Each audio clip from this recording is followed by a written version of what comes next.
So it's time for me to reflect back on the week again. You find me on a Sunday evening suffering slightly from hay fever, so a bit puffy-eyed. But I've had a good week. Proactive, and I think I wanted this week's thoughts to be a bit more about kind of getting stuff done, less musing. So I was going to talk about the speed at which we are suddenly generating lots of digital content. Whether or not that is something that we knew how to do, I certainly didn't.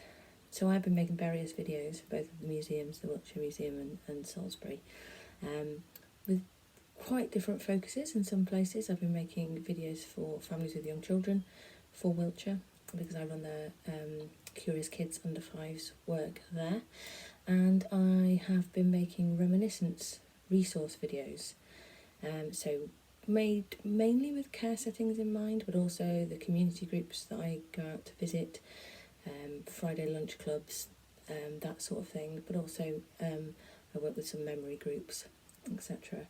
So I think the thing I've been finding interesting is how quickly I can pick that up given the time. So, set aside 2 days and learn to video edit. Okay, done that.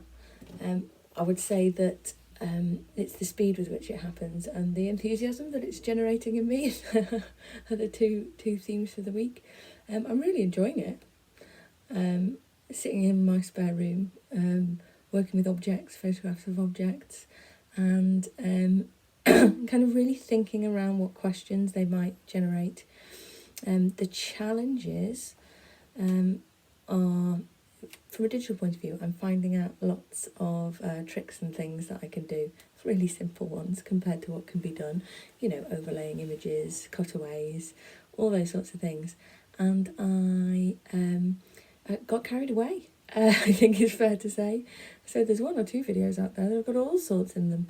There's a new picture flashing up in the corner way too often. So I'm going to pull that back. I also learnt to put a still image on the front of the videos, because otherwise the YouTube channel starts to just look like rows and rows and rows of my face, or at least it will over the next few weeks, I hope. So I'm going to change the starts of all my videos from now on.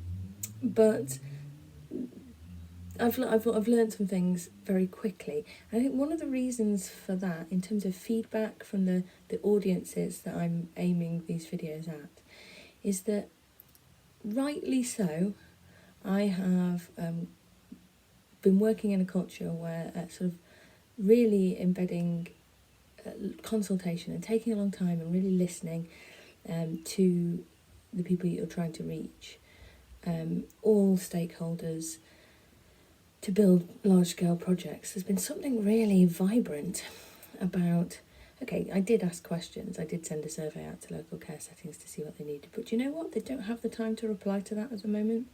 And if I sit and wait and pester, now that doesn't feel like a good thing to do at the moment for people who are working on the front line, then I'll be sitting here not communicating with my community.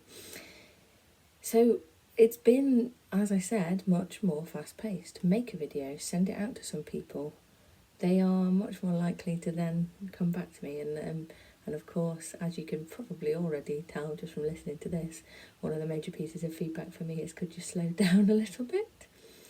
Just take a little bit of time over the way that you speak. And some volume stuff as well. So thinking around access. But that has been really visceral and really immediate. So by making, doing and putting in the public domain, which is something that maybe we can be a bit cagey about, and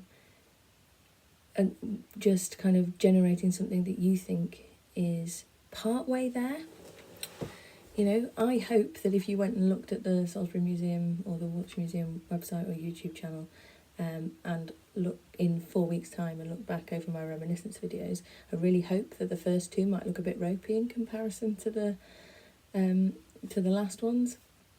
But I think there's real value in that, and people are grateful, I'm finding. that you are maybe not making yourself vulnerable, but to an extent, just like, here's my video, I've never made one of these before, please give me some feedback. And I think that, I wonder what we'll learn from those processes, from putting an immediate response into a need that we see. Because also over the course of the last week or so, we've been getting the last few messages from major funders, but then moving over to, often sort of more short-term and immediate response processes. Rightly so, because to see what that does to the way that we work and the way that we are able to respond in the short to medium term to things. The counterbalance of which is that I have been working for the last year developing a partnership between Wessex Archaeology, the Salisbury Museum, and Wiltshire Creative and Art Care, who deliver work at Salisbury District Hospital. And it is important, the amount of consultation we've done for that, to bring together those organisations to deliver work to support people's mental health needs. But also, in that year, we have not been delivering something. And I just think that's a really interesting question for the future. If we can see a need, how quickly can we respond to it effectively? It's all caveated, everything I'm saying, obviously. But that's what's been going through my head today. And I think it's thinking about what value we can have to our communities as organisations, as individuals within those organisations. And I have been in that situation of being able to look at a community and just go, I just want to do that because there's a need for that now, because a group has gone, because the volunteers who are running it are no longer able to do that. What can I do very quickly to provide support for that? And being a bit more immediate, with confidence, and with the confidence to be vulnerable in doing something new, and working out what that should be by doing it with people. There you go, that's what it is. It's working alongside people, but in a live format, rather than sitting in a room talking to them about what they might want. One of the biggest challenges with doing the consultation work for the mental health partnership, Well City, has been when you ask people what they want, they don't know because it's not there. And that is my take home. I am home. We're all home. That's my take home for this week.